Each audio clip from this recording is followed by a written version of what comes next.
ঠান্ডা ঠান্ডা ওয়েদার পড়াতে দাদার মেয়েদের মেয়েগুলো সেদিন দুপুর 3টে নাগাদ আমার বাড়ি বায়না ধরে চলে এসেছে, আন্টি টেস্টি টেস্টি ঝালঝাল করে পাস্তা বানাও, তোমার হাতের আজকে আমরা খাবো। আমি তো সেই সব মেয়ের দলে যারা রান্না করতে ভালোবাসে। একসময় রান্নার রকি বুঝতাম না, এখন পাকা রাঁধুনি না হয়ে উঠলেও বেশ রাঁধুনি হয়ে উঠেছি। আমার হাতের বানানো জিনিস শুধু ভালো নয়, খুব ভালো হয়। যে খাবে তাকে একবার নাম করতেই হবে। তো ওদেরকে পাস্তার সাথে লাল চা করে দিয়েছিলাম, সেটাই ওরা খুব তৃপ্তি করে খেয়ে পরে এই যে খুব ভালো ফিডব্যাক দিল, খুব ভালো হয়েছে, খুব সুন্দর হয়েছে বলে। তারপর একদিন আগে আইসক্রিম বসিয়েছিলাম আমার স্টুডেন্টদের জন্য, ওদেরকে দেখিয়েছিলাম আমি আইসক্রিমের স্টিক কিনেছি। সেটা দেখেই তারা আমার কাছে বায়না ধরেছিল, দিদি ভাই আমাদের জন্য চকোবার আইসক্রিম বানাবে।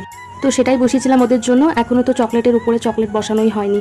আমি ওদের বারবার করে বললাম তোরা আবার কালকে আসিস, তুই কালকে খাস। আমি যখন চকোবার বানাবো বলেছি তখন চকোবার বানিয়ে তোদেরকে খাওয়াতাম। দিয়ে ওরা বলছে ছাড়ো তো, এই খুব সুন্দর হয়েছে, টেস্টি লাগছে। বিকেল পেরিয়ে সন্ধ্যা হতে আসতে তাও বাড়ি যাচ্ছে না। মনের সুখে শুয়ে ফোন দেখে এবার বায়না ধরলো চলো ছাদের উপরে এবার চুল কেটে নেবে। তোমাদের কারোর ফ্যামিলিতেও কি এমন জ্বালাতন করা মানুষ আছে? থাকলে কমেন্টে জানিও আমাকে। দেখা হচ্ছে পরের মিনি ব্লগে, ততক্ষণ সাবস্ক্রাইব করে আমার পাশে থাকবেন। টাটা।